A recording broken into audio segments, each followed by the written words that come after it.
My daughter saved $180 to buy me a birthday gift, but my sister mocked her. That's embarrassing. She came home crying, so I cancelled my sister's $4,600 birthday dinner. My name's Gabriel. I'm 36, I'm a police officer, and I'm the kind of guy who likes things simple. Show up, do the job, pay the bills, keep my kids safe. I'm a single dad. My daughter Lily is 12. She's the soft-hearted, stubborn kind. The kind who notices when you're tired and leaves you the last cookie. Anyway, a week before my birthday, she started doing this thing where she'd disappear into her room the second I walked in. I asked, "What are you hiding, kid?" She got all serious and said, "Nothing." That's how I knew it was something. The day it happened was a Thursday. I'd just gotten off a long shift. Uniform still on, boots half unlaced. I was heating leftover pasta when my phone buzzed. Family group chat.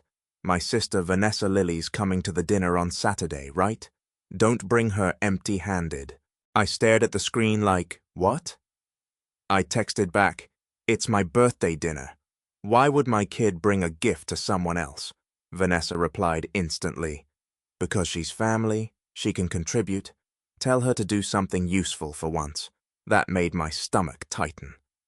Lily heard my phone pinging and peeked around the corner. "Is Aunt Vanessa mad?" she asked. I forced my face to stay calm. "No, eat your pasta."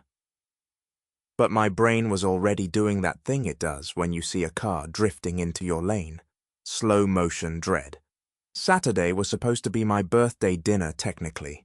But in my family, birthdays don't belong to the person whose birthday it is. They belong to whoever can turn it into a production. And Vanessa is a production. She had picked the restaurant, picked the guest list, picked the theme like it was a wedding. All I was supposed to do was show up, smile, and quietly pay for things because I'm the stable one. That afternoon, Lily came out of her room wearing her good sweater, hair brushed, hands behind her back like she was hiding something. She said, "Dad, can we stop by Ed Vanessa's first? I need to give her something before dinner." I blinked. Give her something. Lily nodded fast. "It's for you, but I want you to open it there with everyone." I could hear my heartbeat in my ears. "Lily, did you buy me something?" She looked down, cheeks pink. I saved. "How much did you save?" I asked, trying to keep my voice normal. She whispered, $180 from babysitting Mrs. Ortega's twins. I almost choked. That's Lily. That's a lot of money. "I wanted it to be good," she said quickly. "I wanted it to be something you'd actually use." My chest did this tight thing, like pride and worry crashing into each other. We got to Vanessa's place early because she demanded it. "So we can all ride together," she said, which in Vanessa language means, "so I can control who arrives when." Vanessa opened the door and immediately scanned us like we were deliveries. "What's that?" she asked, looking at the small bag in Lily's hands. Lily stood up straighter. "It's for my dad." Vanessa laughed. Not a happy laugh, the kind that slices. She leaned down toward Lily like she was sharing a secret and said loud enough for me and my mom to hear, "That's embarrassing. Don't bother." Lily froze. Vanessa kept going like she didn't just step on a kid's heart. "Sweetie, adults don't need little pity gifts. Save your money. You're not." She looked Lily up and down. "You're not in a position to be spending like that." I saw Lily's eyes fill. She tried to blink it away like she was trying to be brave. My mom was in the living room pretending to adjust a vase. My brother-in-law suddenly found the ceiling fascinating. Nobody said a word. Lily's mouth wobbled. She handed me the bag like it was suddenly heavy. "Can I go to the car?" she whispered. I wanted to say something. I wanted to light Vanessa up right there. But I also knew Vanessa. If I snapped, she'd turn it into... Gabriel screamed at me in front of a child. So I swallowed it. I walked Lily out. She got into the passenger seat, and the second the door shut, she crumpled, full body crying, quiet at first, then that ugly, hurt kind. I just wanted you to feel special," she choked out. I gripped the steering wheel. My hands were shaking, and in my head, something clicked into place. Not rage, not yet, just clarity. Because in that moment, I realized Vanessa wasn't just rude. She was teaching my daughter that love is something you get mocked for, unless it comes with a price tag big enough to impress her. And I knew with the same certainty I get when I read a suspect's body language that Vanessa was going to push this even further at dinner. I didn't know how yet, but I knew I wasn't letting my kid walk into that restaurant feeling small. Not again. Here's the context nobody in my family ever tells. Honestly, Vanessa has been broke for years. Not can't pay rent broke. More like can't afford her lifestyle but refuses to downgrade. Broke. She's the type who will buy a $300 centerpiece and then forget her wallet when the bill comes, and somehow everyone just lets it happen. My family calls it Vanessa being Vanessa. I call it what it is. Everyone tiptoeing around her tantrums. I became the stable one early.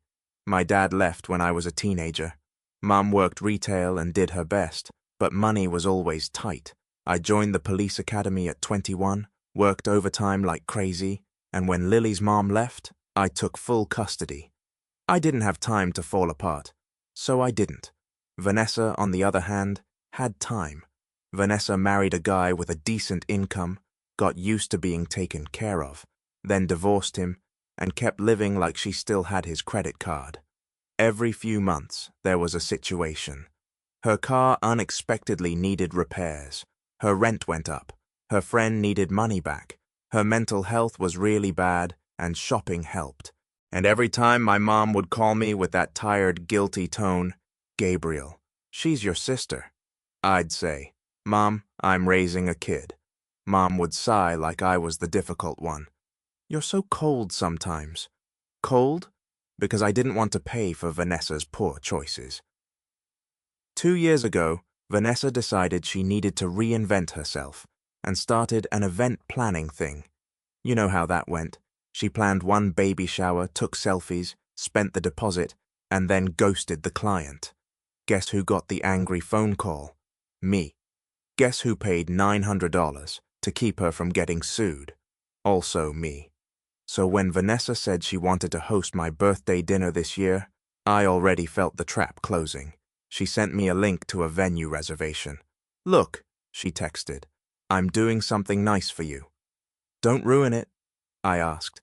"How much is it?" She replied, "Don't be gross. That's how she does it. She makes money talk sound shameful, so nobody can question her." But I did question her. I called the restaurant. I asked politely what the reservation involved. The host sounded apologetic. "Oh yes, there's a minimum spend for the private room. It's a lovely package. Venue fee, catering, florals." I stopped him. "Florals? It's part of the package. The party organizer requested it." I pinched the bridge of my nose. "And what's the total minimum?" He said it like it was normal. $4,600. My brain did the math automatically. That's more than my monthly rent. That's more than Lily's after-school program for the whole year. I asked, "And who's paying that?" There was a pause, like he knew exactly who was paying that. "The card on file is a Visa ending in 2241. That was my card." Of course it was. Vanessa had gotten my card info months earlier, when she claimed she needed to order Lily a birthday cake and couldn't get her bank app to work. I remember Lily's party. The cake was grocery store sheet cake. Fine, whatever. But Vanessa never forgot how to use her bank app again when it was time to buy herself something. I went back through my emails, found the reservation confirmation. My name wasn't on it. Vanessa's name was, but the payment method mine. I felt that hot anger build, but I shoved it down. Not because I wanted to be nice, because I knew Vanessa would spin it. She always spins it. If I confronted her directly, she'd cry. She'd scream. She'd tell my mom I was abusive. Then my mom would call me and beg me to be the bigger person. So I did what I do at work. I gathered information. I took screenshots of the emails, the reservation, the minimum spend. Then Lily happened, the gift, the comment, the crying in my passenger seat. And suddenly, the dinner wasn't just Vanessa being Vanessa. It was Vanessa targeting my kid. We didn't go to the restaurant right away. I drove around the block with Lily sniffling, trying to get her to breathe. She wiped her face with her sleeve. "I'm sorry." "I shouldn't have." "No," I cut in. "Too sharp," I softened. "No, stop. You didn't do anything wrong." "She said it was embarrassing," Lily whispered. I said, "Aunt Vanessa is embarrassing." Lily let out this broken little laugh and cried harder. I pulled into a grocery store parking lot, turned off the engine, and just sat there. I thought about all the times I'd paid for Vanessa to keep the peace. I thought about all the times I'd let comments slide because I didn't want drama around Lily. I thought about my daughter saving $180 like it was sacred, and Vanessa crushing it like it was trash. And then I thought about that $4,600 minimum spend sitting on my card like a loaded gun. Because here's the part that makes me feel stupid in hindsight.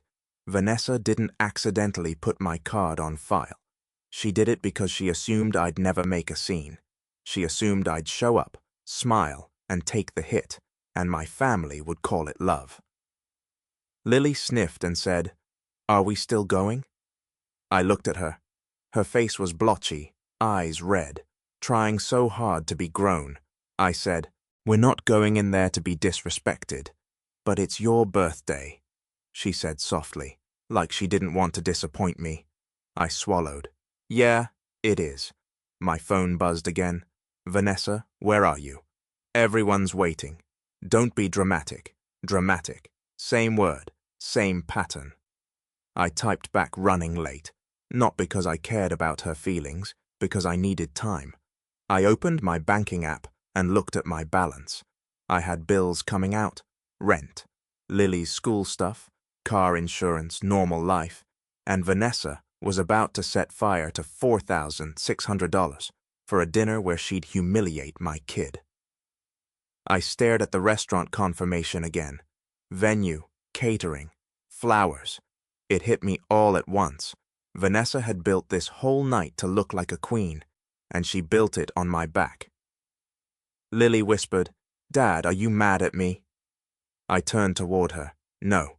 I'm mad at people who think they can hurt you and still expect me to pay for the privilege."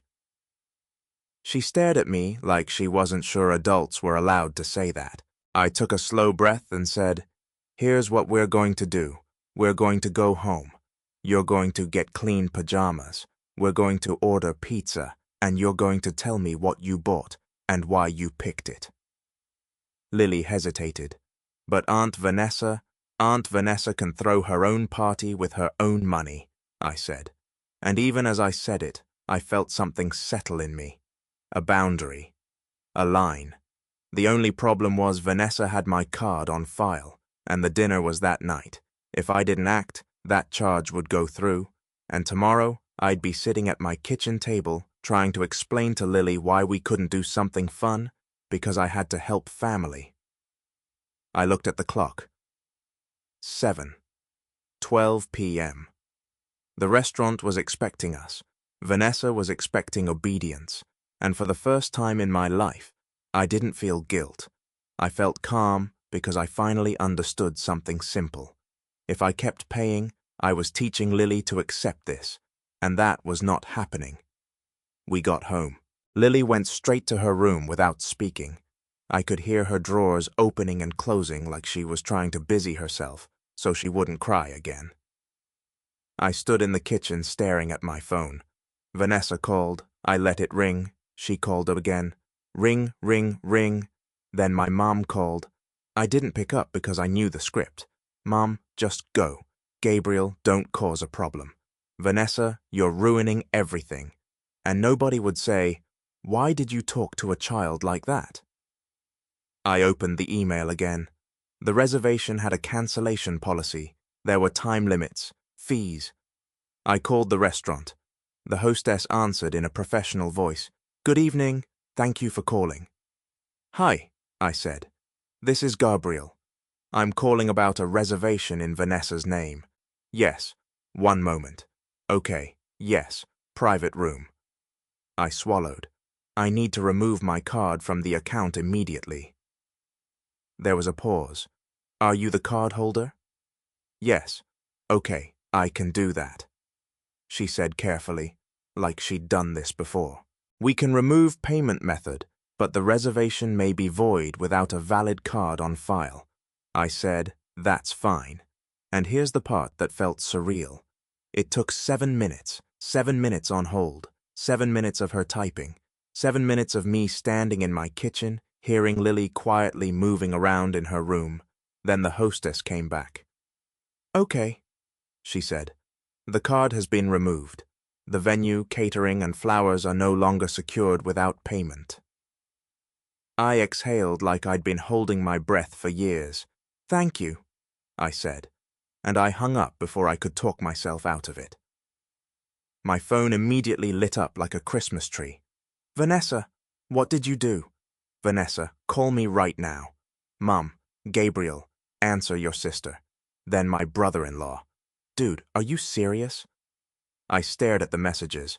My hands were still shaking, but not from fear, from adrenaline, because I knew what was coming next. At 11:03 p.m., my phone rang again. Vanessa, I picked up, not because I wanted to talk to her, because I wanted her to hear something else. I walked to Lily's room and gently knocked. Kiddo, I said through the door, can you come out for a second? She opened it slowly, eyes puffy, holding the small bag like it was fragile. What? She whispered. I crouched to her level and held out my phone. Aunt Vanessa is calling, I said. Do you want to answer? Lily looked terrified. Me? Only if you want, I said. You don't have to. She stared at the screen, Vanessa's name flashing. Then she wiped her face and took a breath like she was stepping onto a stage. She took the phone from my hand, put it to her ear, and said in the smallest, steadiest voice, Hello? Vanessa exploded so loud I could hear it from a foot away. Where is your father? Lily flinched but didn't drop the phone. She looked at me. I nodded once. Lily said, Dad's busy. Vanessa snapped. Busy doing what? He just ruined my entire night. Lily swallowed. He's with me. There was a beat of silence, like Vanessa didn't know how to handle that answer. Then Vanessa did what she always does. She went for shame. Oh my God, Vanessa hissed. Is this because of that stupid little gift? Lily, you need to understand. Grown-ups have real expenses. Your dad embarrassed me in front of everyone. Lily's hand tightened around the phone. Her lip trembled. I leaned close and whispered, You can hang up. But Lily didn't. She looked down at the gift bag in her other hand and said quietly, You embarrassed me first. I swear time froze. Vanessa's voice got cold. Excuse me? Lily took another breath. You said my gift was embarrassing. I worked for it. Vanessa scoffed. You're a child. You don't get it. Your dad should have taught you better than to. Lily's eyes filled again, but her voice stayed steady. I get it, she said. You want money, not gifts. Vanessa went full venom. Put your father on now. Lily looked at me like she was asking permission to be done. I shook my head gently. You're in control, Lily said. Dad's busy. Vanessa screamed. Gabrielle, stop hiding. Lily pressed end call. Just that, she handed me the phone and stood there shaking. I'm sorry, she whispered. I pulled her into a hug so tight she made a little surprised noise. No, I said into her hair. I'm sorry I let her talk to you like that even once. She sniffed. Is she going to be mad forever? And I said something I should have said years ago. She can be mad. That doesn't mean she gets what she wants. My phone buzzed immediately after. Voicemail, texts, more calls. Vanessa sent one that made my jaw clench. You owe me $1,600. You made me look like an idiot. There it was. Not you hurt my feelings. Not why didn't you come. Just money. I typed one message back. 1. Any communication goes through me. You insulted my child and tried to charge my card. You're done. Mom called right after. I answered because I knew she'd keep going. Mom didn't even say hello. Gabriel, what is wrong with you?